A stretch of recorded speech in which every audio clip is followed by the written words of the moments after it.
So my senior year in high school, I took AP English, which, for those of you that don't know, AP English or AP is designation. You get the opportunity to get a college credit at the end of the year. I'm unfamiliar with that concept.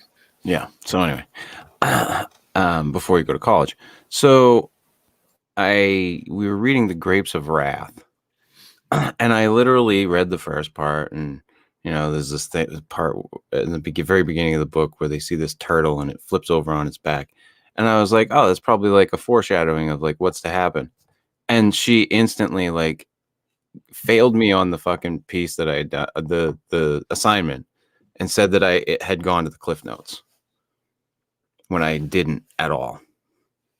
I was pissed. I used to enjoy reading, so I didn't really ever go to the Cliff Notes, but I never did. Could have. Never did. I don't enjoy reading now, but back in those days, I loved it. Yeah. So anyhow, we are alive. Live. So let's get right into this ditty there, Steve. You're about to witness the strength of creep knowledge.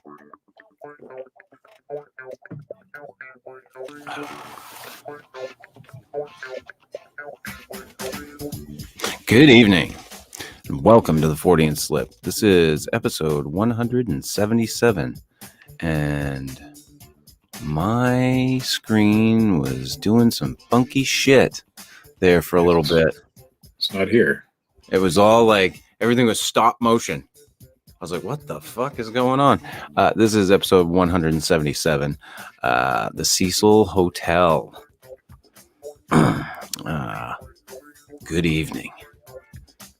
Salutations. Amy exhale. She's here for everything. Hello. She's our new super Richard. fan. Yeah, she's our new Richard fan. Yeah. No, that could be the case. I'm assuming Amy is a girl, just by the name. I shouldn't be assigning gender, though. I mean, I know that's right. Politically incorrect anymore. Correct, Steve. Full disclosure to Katie, I got to the end of the documentary and did not get through the last episode. I got through everything but the very last episode. Well, that's all right. Where they like start to focus in on that death metal guy. Yes. Yeah, so that's as far What's as going on, Dave Harrington, a reseller friend of mine. Dave Harrington saying hi. Dave? You can stay, Dave. I mean, it's not like you have to. I think he's in a webinar right now, so. But that's all right. We just say fuck every once in a while, so. Oh, you don't care what I say. I mean, Colonel Chubbs representing. Haven't seen Chubbs in a while. I know he's been focusing on some other projects of his. Hey, what's great is now we're dual streaming, so you're streaming to Facebook and YouTube at the same time. Correct. And it'll indicate over here on the side chat where they're coming from. Where they come from. Yeah. And when I pop them up, so it's all good. So anything new this week with you, Steve? Same old shit, man. I might have sold a few potato heads over the weekend. Yeah, did you? Some gendered potato heads. But the news broke on Friday. I went out Saturday, bought a bunch, and then I'm sure you did. I quit on Saturday too because the news came out on Saturday that they didn't really mean that. That's not really what's happening. All right. So I said, they went back on that. This is a 1 day thing, and I made about $1,000 on some potato heads. Yeah, I did. Yeah, that's good. Yeah, I thought I had to take the dog in for a just like a checkup, like on her eye, because we'd brought her in last week for she had or probably still has conjunctivitis in her eye, and had to bring her back today, and they called me over the weekend to confirm the appointment, and I'm like, yeah, to check up on her eye, right? And they're like, no. You're getting her spayed on Monday. And I was like, oh, I am? okay. Which I knew we had scheduled the appointment, and I knew it was in March, but I didn't know it was today. So I had to get up this morning and take her in, drop her off, and then just picked her up a little while ago. I didn't know if I was going to be able to start the show on time because of all that, but luckily I was able to cut out of work a little bit early and get over there, pick her up, and get her home. She's all groggy. She's over there on the bed, just. But yeah, she's all spayed now. No puppies will be being had in this house ever again. I don't want Zero. that shit. None of that Wait, shit. So we've also got Grant Priest. I don't know. Have we ever seen Grant before? I'm not exactly sure, but Grant, Yeah. welcome. If you're new here, if not, then And Will, I think we've seen Will before. tree wave. Tree I don't know wave. what that means. I don't know either. I don't understand these I codes. think Will found a couple emojis in there and picked the first ones he saw. Yeah, he just went with it. Just went with the emoji response comment. Yeah. It's kind of like when I give you a thumbs up, it's like, go fuck yourself. I don't want to talk to you right now. So, hey, I'm here. Yeah. Well, go on with your fucking day, will you, Chris? Stop talking to me. That's what the thumbs up says to me. Like, A lot fucking of the times carry it's on. driving or some shit. And Will, we know. That's why I said that. we know pretty sure. Will's been around. Yeah, that's why I said that. Yes, you bought a shirt. We got you, Will. We got you. We understand. Jesus, Will. are you We fucking starved for attention, Will? God, fuck. You're talking to Grant. Jeez almighty. Fucking hell, people. Yeah, so it's been an interesting week. And I've been dealing with that shit. Work. Just wears you down, Steve. Not me. Not you. You go on. No, actually, it does. It really does. Oh, some days I'm sure you I'm sure you run yourself pretty ragged. I've seen some of your wife's posts about, the shit you guys haul back. I can't imagine that it's always easy. It's not. It's actually it's harder than any job I've ever had. Because you got to work. Yeah, but it's yours. But it's yours. Yeah, but it's mine. Yeah, at the end of the day, it's fucking yours. So, I mean, that's what the key is to it. Should have seen the haul we took to the post office today. I mean, we sold a lot of taters. Oh, I'm sure. That worked out really well for you. I got a couple left if anybody's interested. But I'm sure you do. Before they change their minds and decide to fucking go back on it. God only knows. The thing is that they're changing the branding, and it's just going to be Potato Head instead of Mr. Potato Head. So Mrs. Potato Head will still be Mrs. Potato Head. Mr. Potato Head will still be Mr. Potato Head. The brand is just Potato Head, and that's what the confusion was. Yeah. But most people only heard the one side of the news, so a lot of people still. Of course they did, because that's the way people hear the fucking news now. And that's what the mainstream media put out there. They didn't correct themselves. Of course they didn't, because they're cunts. So, but that was good for me. Now I'm not going to take advantage of it more than one day, because the news did come out the next day that they didn't really change it. But I made my money. I got in, I got out, and whatever. You're all good. Life is good for Steve. I say. Well, anyhow, Steve, we got any news tonight? Sure. Do we? Good. Sure.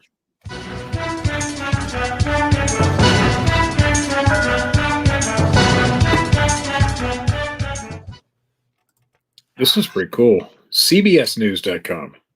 An American Airlines pilot saw what he described as a long cylindrical object zoom over the jetliner he was flying to Phoenix in the skies above New Mexico Sunday. This FBI said it was aware of the incident, and the Pentagon said the military wasn't conducting any tests in the area that day. Have you heard the audio? I have not. I have. Is it good? The pilot is very alarmed. He's like, what the fuck is this? Pretty much. I'll have to hear the audio then. Yeah, you should check out the audio. This is another one of those cases where I sent the original news story to Katie. I don't know if she already had it or not. And I told her to look for something a little better, but I heard the audio the other day on the talk show that I listened to. And I'm telling you, that pilot, he sounds he's like, basically like, hey, do you guys got something in this fucking area? Like, Yeah, he said, do you have any targets up here? One of the pilots yeah, said to the air traffic controllers. And they said, we just had something go right over the top of us. I hate to say this, looked like a long cylindrical object that almost looked like a cruise missile type of thing moving really fast. Yep. That went right over the top of us. American confirmed that the transmission was in fact from Flight 2292 heading from Cincinnati to Phoenix. The airline referred additional questions to the FBI. Why did the FBI? I don't know. The airline referred additional questions to the FBI. Yeah, why is the FBI getting involved in UFOs now? That doesn't Pentagon thing. Doesn't sound right. I thought it was Pentagon territory. Myself. So yeah, well, the Pentagon is also involved too. They said that they didn't have anything in the area. The Federal Aviation Administration said in a statement the pilot reported a sighting over New Mexico shortly after noon on Sunday. The agency said air traffic controllers didn't see any object in the area or on their radar scopes. Pentagon spokesman told CBS News National Securities correspondent David Martin, that's a big mouthful of words. The sighting happened about 400 miles away from the Army's White Sands missile range in southern New Mexico. The spokesman said the Defense Advanced Research Projects Agency, why didn't they just say DARPA? The Missile Defense Agency of the U.S. Strategic Command did not conduct any tests from that missile range on Sunday. That's a pretty cool story, though. That is a cool story. It's interesting. Yeah. CNN.com. CNN.com. Petrified tree up to 20 million years old is found intact in Lesbos. Lesbos. Look at you. You feel better about yourself now? Yes. Experts have made an extraordinary discovery of a tree which is still intact after being petrified by a volcanic eruption 20 million years ago in Lesbos, Greece. Lesbos petrified forest was formed 20 million years ago when that volcano exploded in the island's north, covering the entire area with ash and lava. The area, which spans 15,000 hectares, is I don't know how big a hectare is, but it sounds a lot. Is renowned for its vivid and colorful fossilized tree trunks. Nicholas Zouros, a professor of geology at the University of Aegean, yeah, has been excavating the fossilized forest ecosystem, but told CNN he'd never uncovered such a find. It's pretty cool. It's almost an entire tree. Yeah, the petrified wood is amazing looking. It's cool. 21.4 yards long tree was. Pretty big tree. I've got to take some of the heat off of Steve there. And I too giggled when I found that story. And I was like, ooh, this will make Steve giggle. Yeah, I wasn't going to. I didn't read the story prior. I've been aware of Lesbos in Greece for a while, so this one didn't shock me.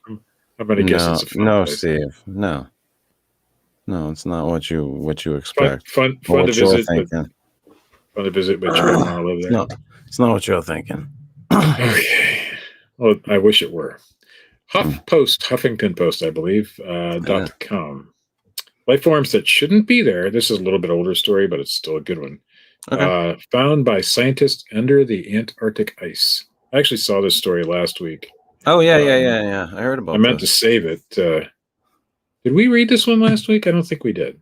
No, Anyway, okay. In a scientific discovery reminiscent of the plot of 1982 science fiction thriller The Thing, researchers have discovered, I don't know that movie, have discovered life in Antarctica that theoretically should not exist. Give it the McCready test. Yeah, of course. I don't know what that is either. Instead of grotesque shape-shifting alien parasites, though.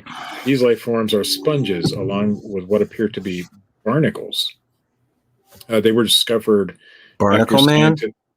after scientists with the British Antarctic Survey drilled beneath the section of Fisher Rune ice shelf, which is more than 2,950 feet thick in northwestern Antarctica. That's a lot of feet. The team lowered a camera, they actually lowered a GoPro down to the ice shelf hole to see what lay beneath and filmed organisms clinging to a boulder. The first time that such life forms have been recorded beneath Antarctic's ice sheets. Pretty cool. The thing that they're wondering is, it should be if they should shoot the dog that's coming back into camp. Yes, they should. How do they don't understand how these things live without being able to do, like photosynthesis and stuff. So, well, how does the shit that's in the bottom of the ocean live without light? Well, this is more of a life finds a way. Life, right, but life finds a way. Yeah, you're right, and that was the biggest thing that they believed it should have used photosynthesis, but it doesn't. So it's weird, but it's cool. 2,950 feet below the surface of the ice, there is life. Now it's small life, but it's not microscopic.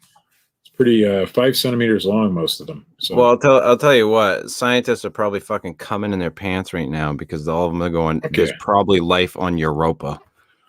There probably is. There's probably life on Mars too. I think they'll find it. This kind of life. Because Neil deGrasse Tyson gets a fucking insane woody every time he thinks about going fishing on Europa. You ever heard him talk about that? I have not. He talks about fucking fishing on Europa like I'd talk about having an orgy with all the women I'd want to have sex with. That's how excited he is about it. How long of a rope did they have? That's a long rope. That's a long ass fucking rope, Steve. But they do have video of it on the website, and it is there. There is a boulder, and there is some life forms on it. Ah. That is pretty fucking cool. Interesting. So, anyway, that is the news.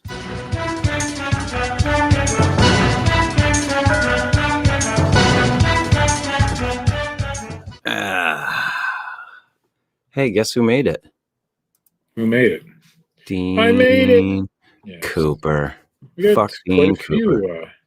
Quite a few folks that don't usually come on the Frank Smith Facebook side of things. One of your friends, Steve. Eric. Laughing Picker. We got Stargazer this evening. And Frank Smith's comment on the last news story, SpongeBob Barnacle Pants. Yeah, that's probably what it was. Yeah.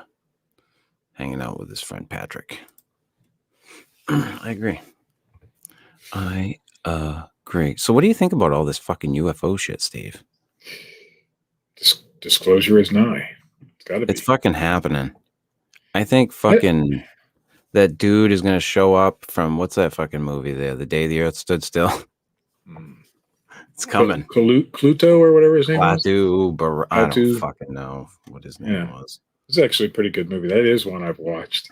It's a good video. It's a classic. It's interesting for sure. Lance Windsor, hello. Hey, Lance. How are you? This dual stream thing actually was working out for us. Working out pretty well. Well, I figured I might as well use it. I hate to, because I hate giving, YouTube the content because they fucking blow and took away my monetization for no reason whatsoever. But I mean, the channel's there, so I mean, might as well use it at this point. Fucking. And it looks like we have more loyal followers on YouTube than we do on Facebook. So more commenters anyway. So yeah. Best of both worlds. The best of both worlds. So yeah, and I will be when I'm streaming the bedtime stories, which I started doing the Fortean Slip bedtime stories again. And when I stream those, I'll be streaming on Facebook and on YouTube as well. When I do them. So those of you, there have been some people who are actually on YouTube in particular who were asking for them to come back. And for the longest time, I just could not get my head out of my ass to get going with it. And I didn't want to do the same tired old fucking bullshit. Excuse me. For one, I didn't want to do like the Bigfoot sighting stories or UFO sighting stories or whatnot, just solid. I will put them in there eventually to some degree, but I want to focus on fiction, and the stuff that I'm doing I really enjoy. I've done H.P. Lovecraft, focused on a lot of H.P. Lovecraft, Edgar Allan Poe, Grimm's fairy tales, and the other day I read The Wonderful Wizard of Oz by L. Frank Baum. So I've got a bunch of other stuff I can read, some old science fiction, a lot of books that I can read. H.G. Wells is all public domain. So if that's stuff that interests you, check it out. It is up as a podcast. You can download it wherever podcasts may be found, except I don't think I have it on Stitcher yet. That I have to work on, but it's everywhere else. Excuse me. How was that one? It's good. I thought Pretty so. darn good. I thought so. Wasn't Katie good? Close. Pretty No, good. not even close. So Dean says Flatu barata nicto. whatever the fuck it is. Shadow Emmerich, time traveler, will save us. Hello, Shadow. Maybe they already have. Alicia and Scotty. So yeah, hey, maybe the time travelers are already here, Steve. Maybe they're the aliens. Well, they kind of have to be, right? If they've already either been here or they don't exist. I think we are close to either finding fucking something out.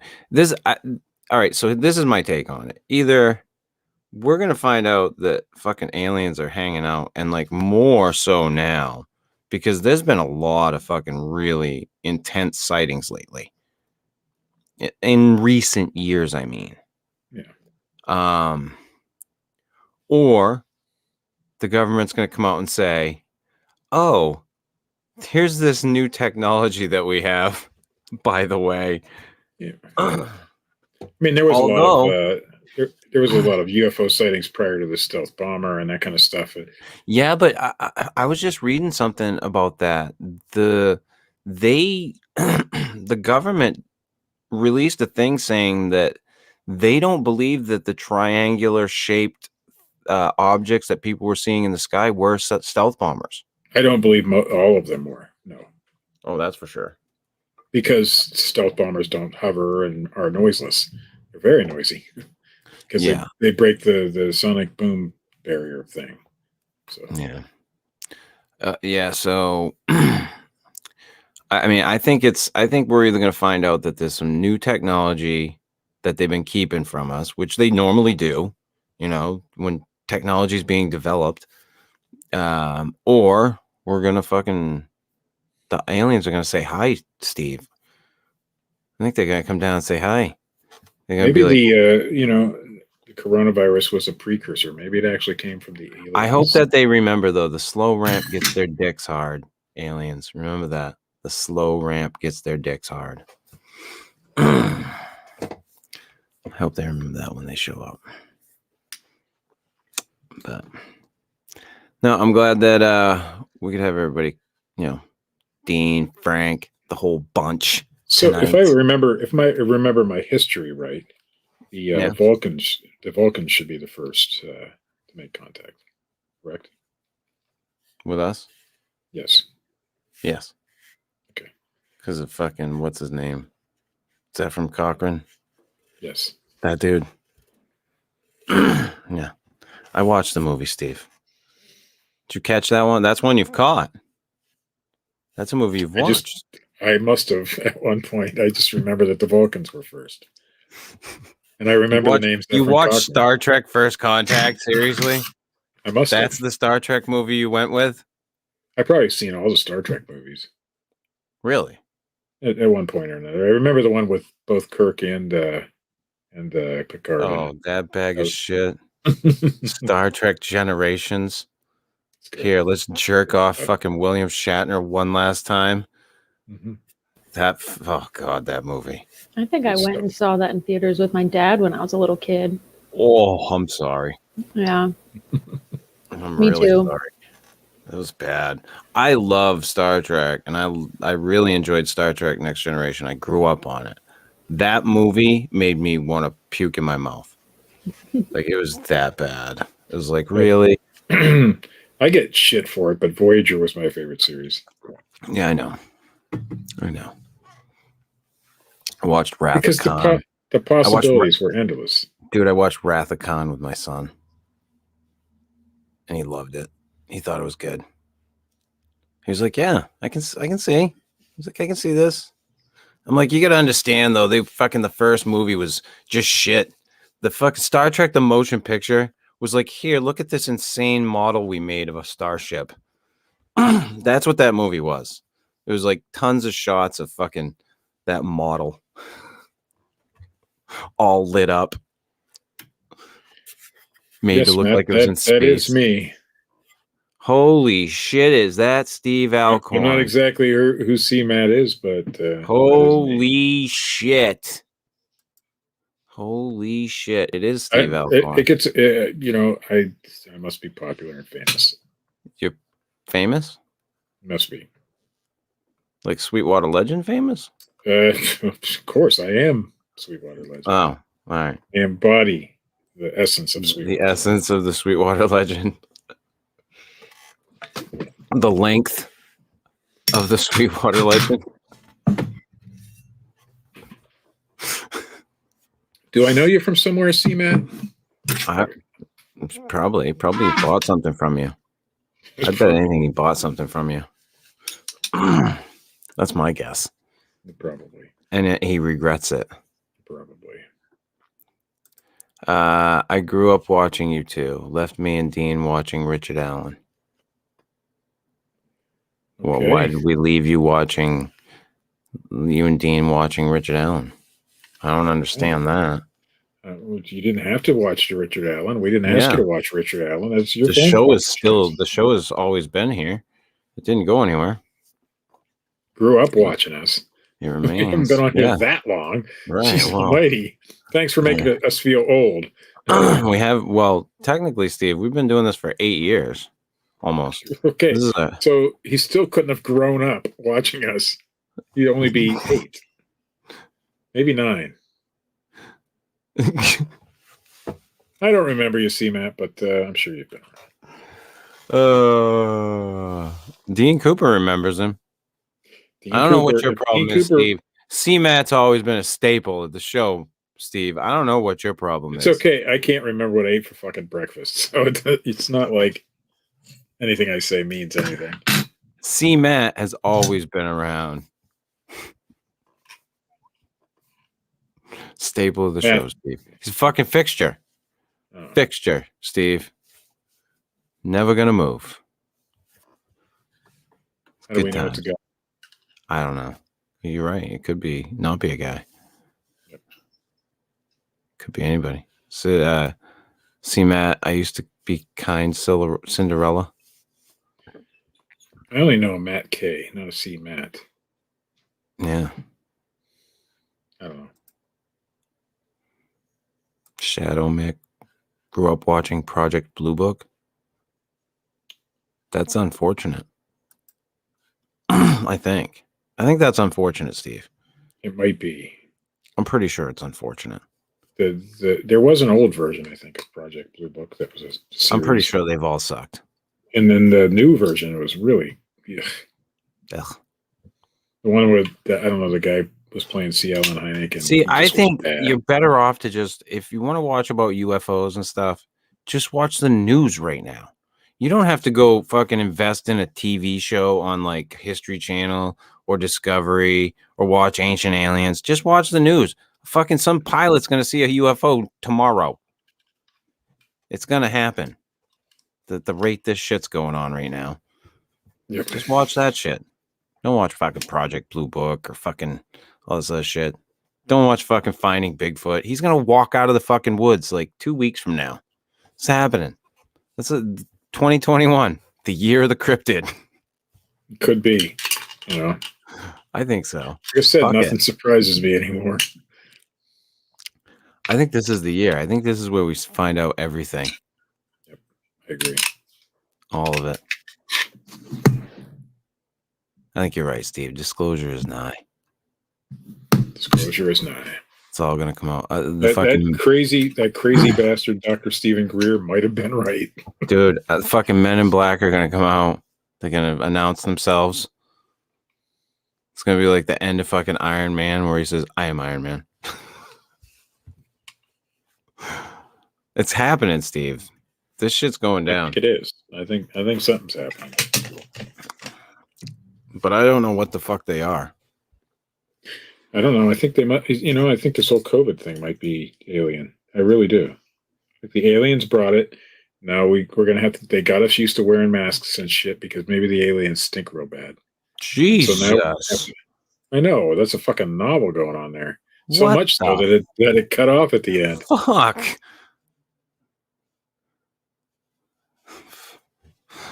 Yeah, no, I'm not even going to acknowledge you.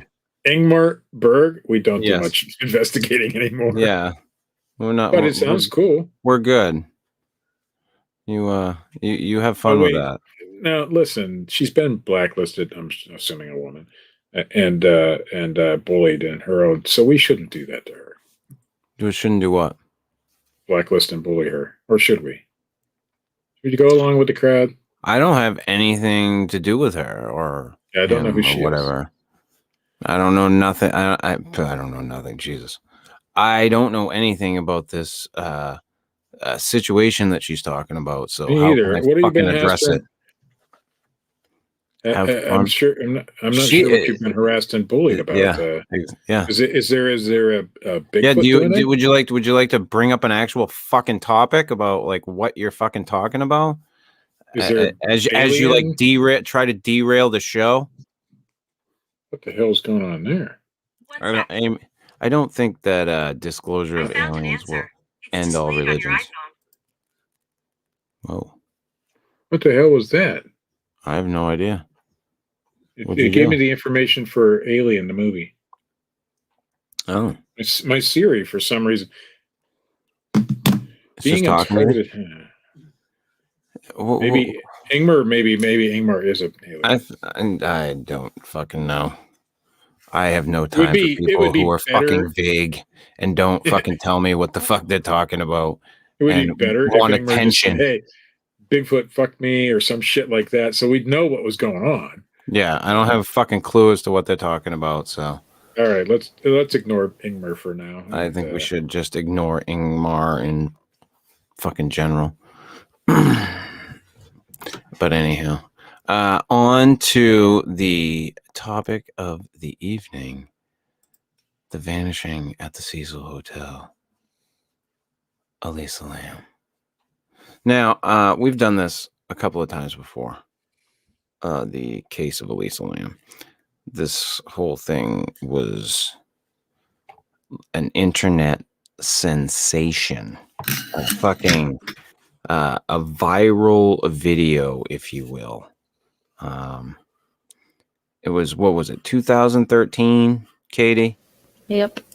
2013, this video hits the fucking internet. Like, without even telling you anything about the story, this video hits the internet of this girl who's disappeared. And she's acting all erratically in an elevator. The elevator is not closing. She's walking in and out of the elevator. She's doing all this weird shit.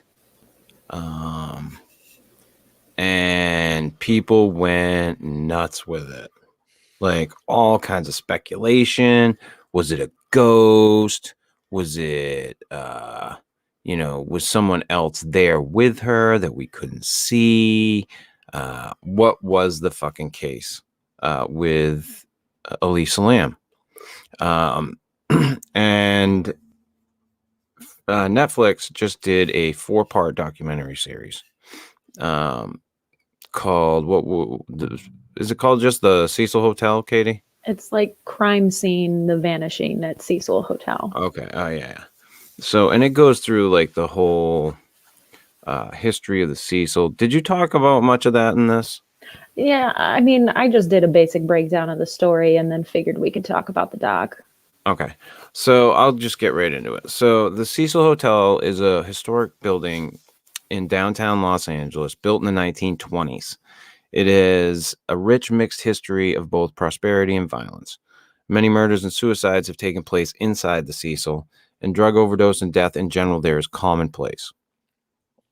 Starting in the 1970s, the infamous Skid Row of LA grew around the hotel, quickly declining the quality of customers coming there and turning it into a budget hotel.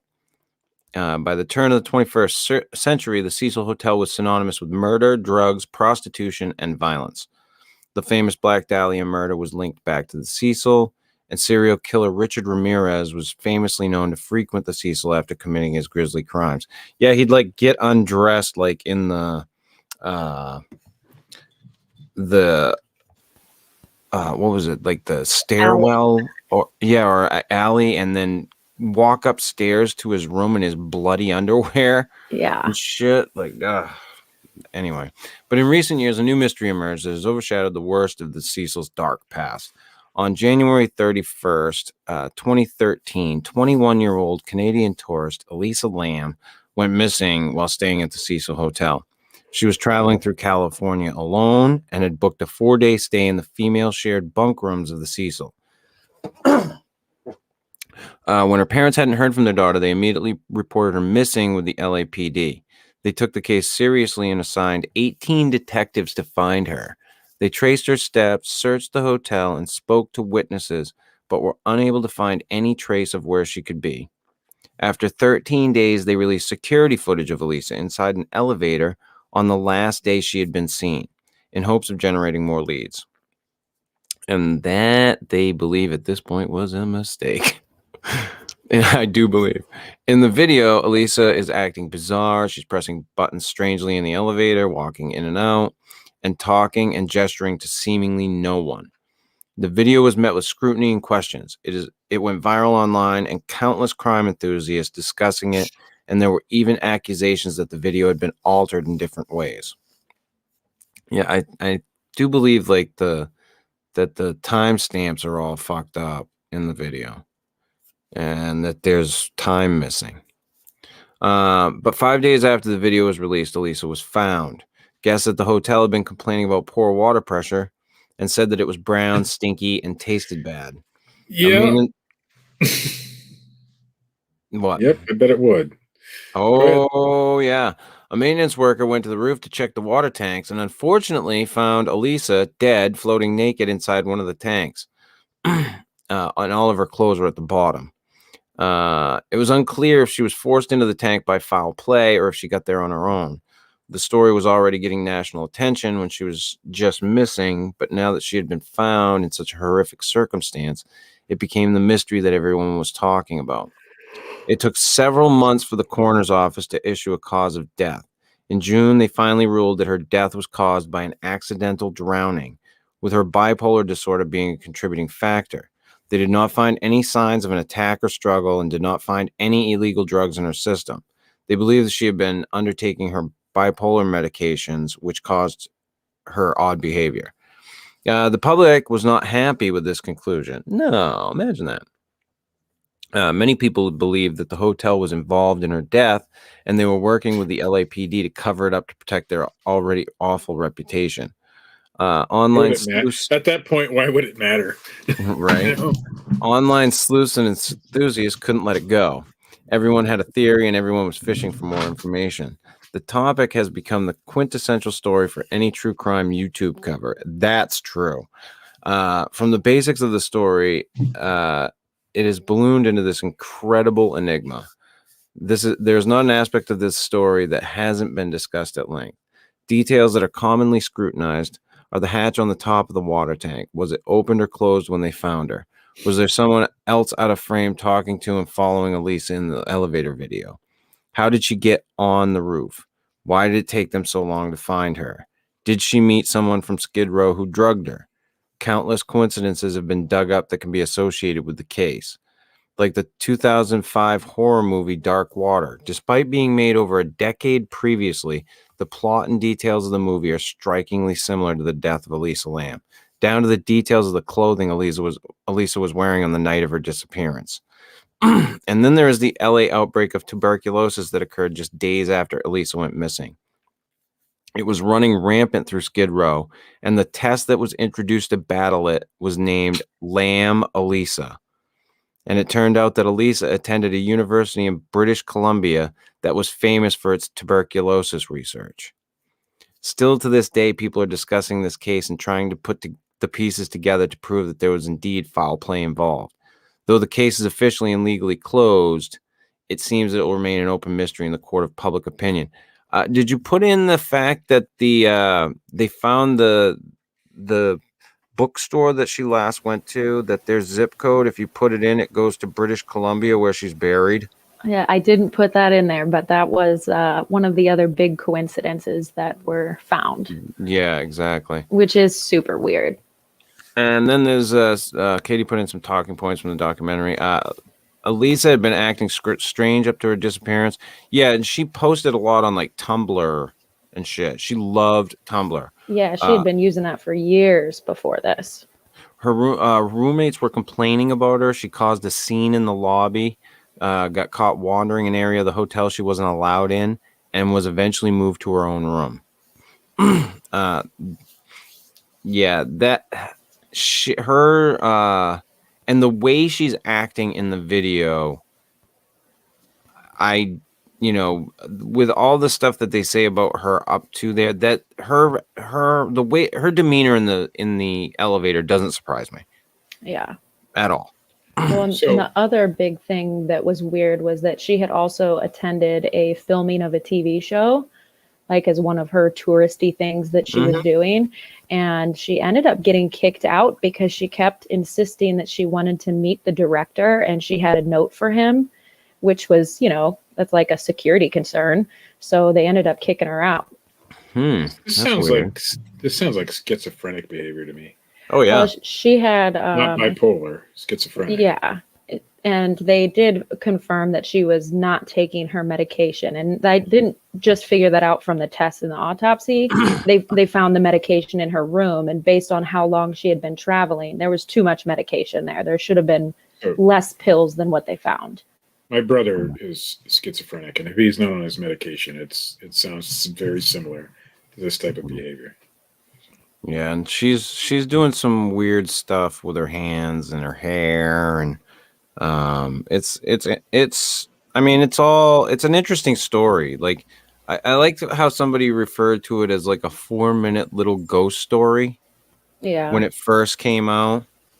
What is it that you put the hatch up there for? Like, because it's like the hatch. I know it's something that's always driven me nuts about this case. Everybody who talks about it gets hung up on the hatch, on whether or not it was open or it was closed. And it's all because one of the police officers that did a press conference, he had stated that when our guys went up there, the hatch was closed. So but everybody, they weren't the ones that originally opened it. Exactly. But everybody skims over that fact. Like whenever you go and watch older videos about this, everybody gets hung up on that. And it's always driven me crazy. And they kind of did that throughout the length of the documentary. And while I was watching it, I was like actually yelling like, oh my gosh, like, are we really going to skim over this in this documentary too? But I mean, spoiler alert, they do eventually at the very end address that and ask the man who found her whether the hatch was open or not. And it was open. Yeah, which insinuates that she got in it of her own.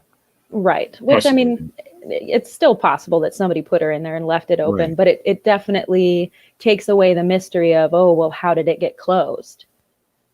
But that's just always driven me crazy. Yeah, that is weird. The hotel manager, people were criticizing her appearance in the documentary. She is suspected to be part of a cover-up to protect the hotel. I don't know that she came off that way to me. She comes off weird. Yeah, she didn't weird, that way to me either, but I've been watching a lot of people reacting to it and stuff, and people really are giving her a hard time. And I think the court of public opinion, people just see somebody, and if they don't like them, and then you get this tribal mentality where, oh, I don't like her either. Yeah. And it's just, ugh. Well, people are criticizing her facial expressions, which I find hilarious because she very clearly has a heavy amount of Botox. Oh, yeah. She's incapable of moving her eyebrows. So oh, yeah. It's not really fair to scrutinize her nonverbal cues when she's incapable of making nonverbal cues. Exactly. Yeah, she is very fake in the face. Yes. What they didn't mention, the elevator game, paranormal ritually famously associated with the Cecil Hotel long before Elisa stayed there. It's believed that if you press the elevator buttons in a specific sequence, it will transport you to another dimension where you meet a mysterious, spooky woman. Ooh. I'd like to try that. Elisa was believed to be aware of this game and had researched it prior to staying there. And she does do some weird shit with the buttons. Yes, and that's actually part of that game. It is specific to the Cecil Hotel. Like, it's not like some random thing that you can do in any hotel. It's a Cecil Hotel thing, and the way she was pressing the buttons totally matches up to that game. So, and the way she was looking in and out of the elevator is kind of like, well, maybe she was looking for that mysterious woman she was supposed to run into. And if she really thought she was entering a different dimension, that certainly fits in with the delusion idea. Right. She could have been in a delusional manic state. Yeah. And the documentary ending, wrapping up her death to show that all the speculation is unfounded. It was just a terrible accidental death due to a mental break. There have been a lot of negative reactions towards the bipolar mental health aspect. Why? I don't get it, but a lot of people are saying that it's a form of victim blaming. Oh, fuck off. I know, exactly my reaction. No, You have a disability. What it is it's shining a light on it. It's not victim blaming. Like, let's fucking look at these people a little bit closer. Let's fucking, maybe give them a little more attention. And I'm not saying medicate the fuck out of them, but maybe, let's try to find a way so that they can live normal lives, without having these episodes. Yeah, and I think the fact that people are reacting that way just kind of like proves the need to shed a light on that. Like, people are dismissing it like, oh, that can't be why she was behaving that way. Like, well, maybe you should look into these. It sounds exactly the way somebody who's having some sort of psychotic break would behave. Yeah. Exactly. Yeah. And they don't even have to be schizophrenic. I know somebody who had a very similar situation, didn't die, thank God, just recently, and they were normal prior, normal now, had a psychotic break, and weird things happened. Yeah, can happen to anybody. Yeah.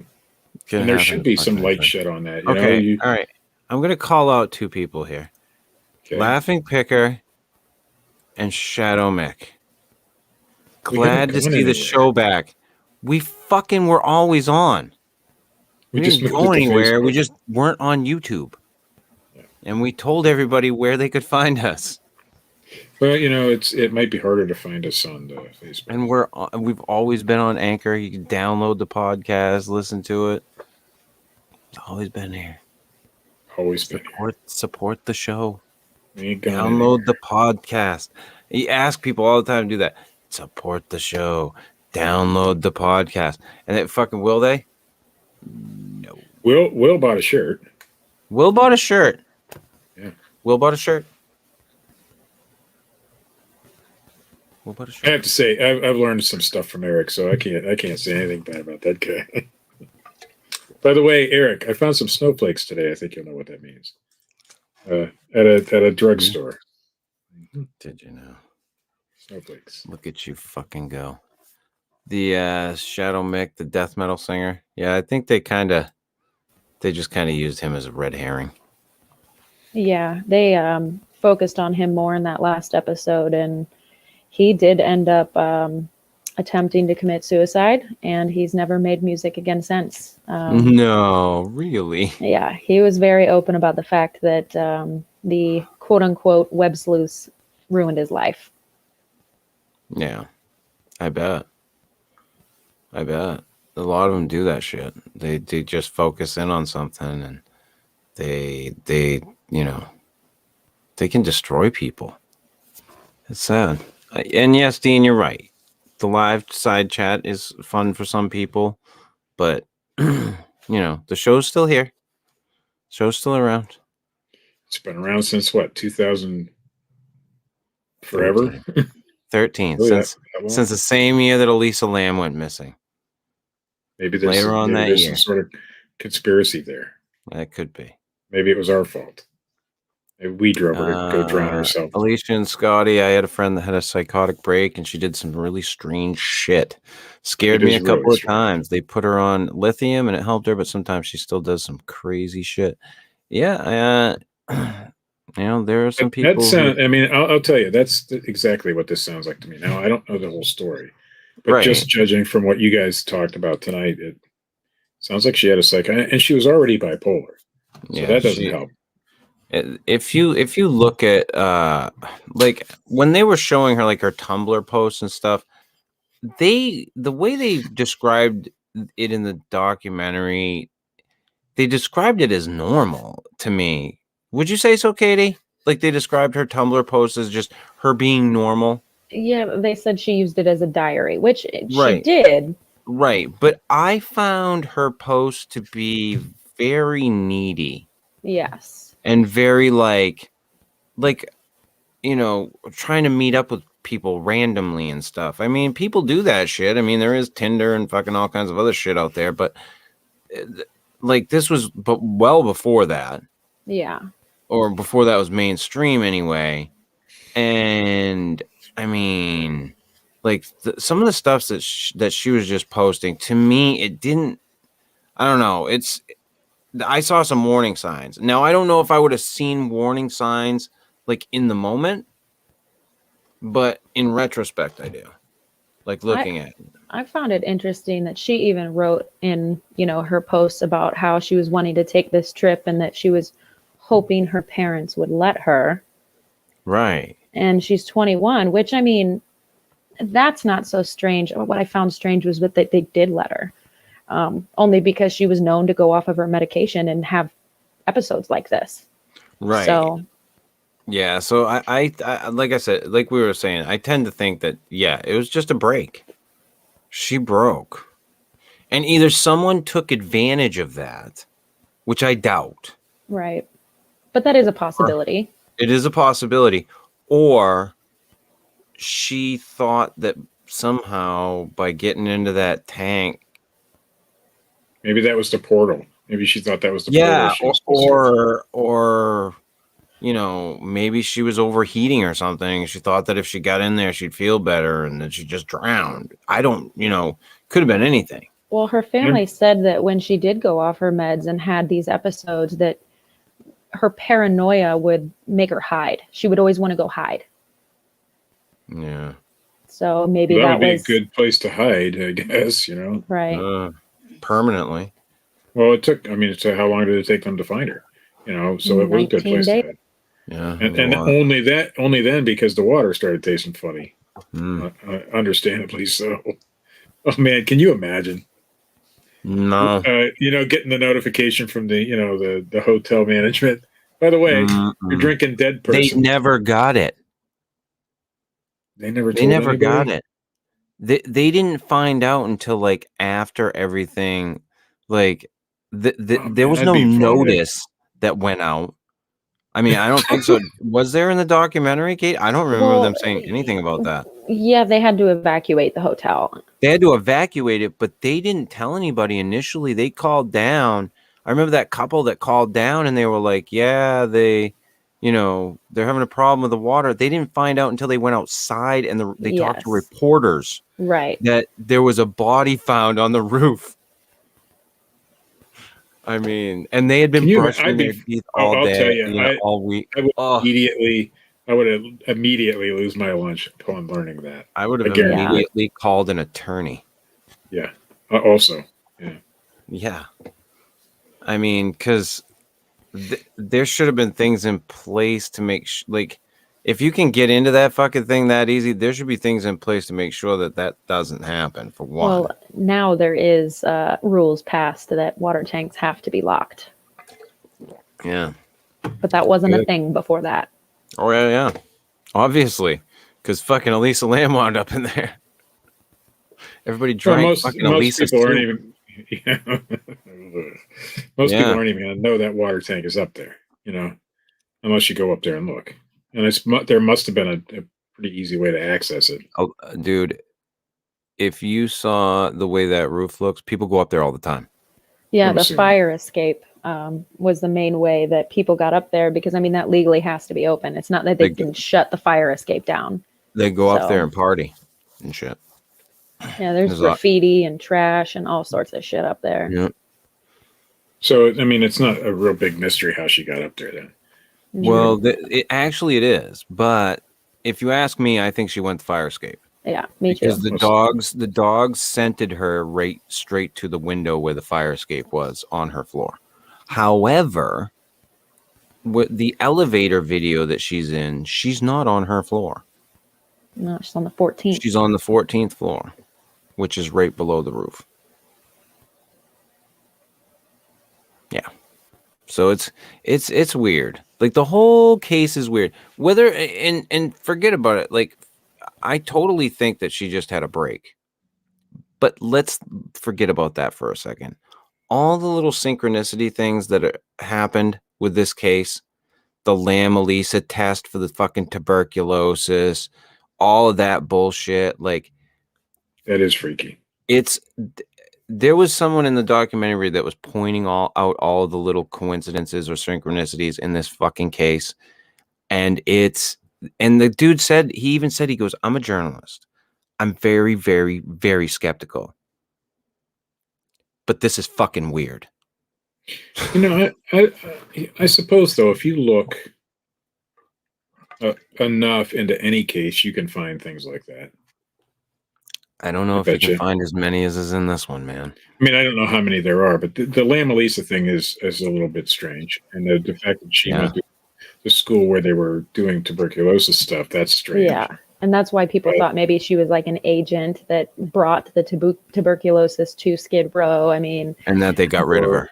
Yeah. For what purpose? For testing purposes. Yeah. But that did get me too. 2004 Maine. What is this? I don't know.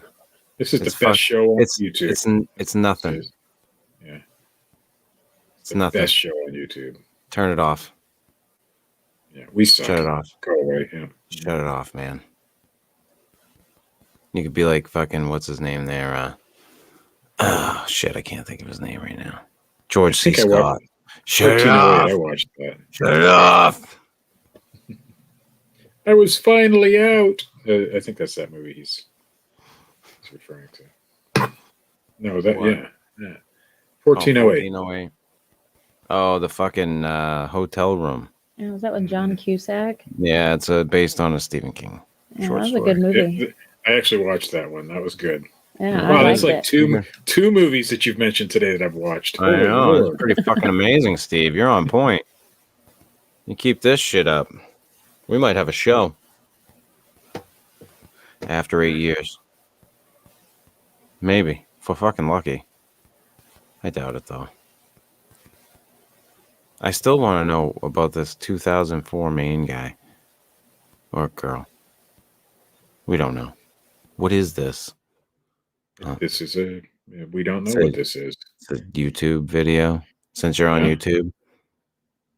It's pretty easy to figure out. It's a show. It's a podcast style show. Yes. Where we talk about weird stuff. Things, if you will. Everything and shit and stuff. Yeah. Yeah. So there you have it, dude, man, guy. In a nutshell. But that's what it is. I don't think he or she is going to answer. I don't think I care. Yeah. Me either. We got rid of Ingrid, so now we had to deal with 2000. We got rid of Engelbert Humperdinck, so we went on to fucking someone who does their fucking screen name like a fucking Yahoo chat messenger name. So, anyhow, let's wrap this fucking shit up, Steve. This has been the Fortean Slip, episode 177, the Cecil Hotel. If you like this shit, hit that little thumbs up button on YouTube, or, the little huggy thing, the thumbs up thing, the happy thing on Facebook. I don't give a shit what you hit. Hit something. Leave comments, subscribe, like the like page, this one right here, the facebook.com/the Fortean Slip. Go check out the Fortean Slip bedtime stories. They're out as a podcast. And check out all that shit. Check out our good friend Dred Funn at dredfun.com and youtube.com/Dred Funn. Later on this evening, Jesus, Steve, it's loud. Whatever the fuck you were doing. Yeah, that. Later on this evening, the show will be up on Anchor. That's at anchor.fm/the Fortean Slip, or wherever you download your podcasts. And check out our good friend Bronx Johnny over on High Society Radio. That's at the Gas Digital Network.com, or wherever podcasts may be found. We will be back next week. I will secure something. I haven't decided yet. Working on it. But until then, Roll Tide. What? I don't know. Fuck you. Just fuck you.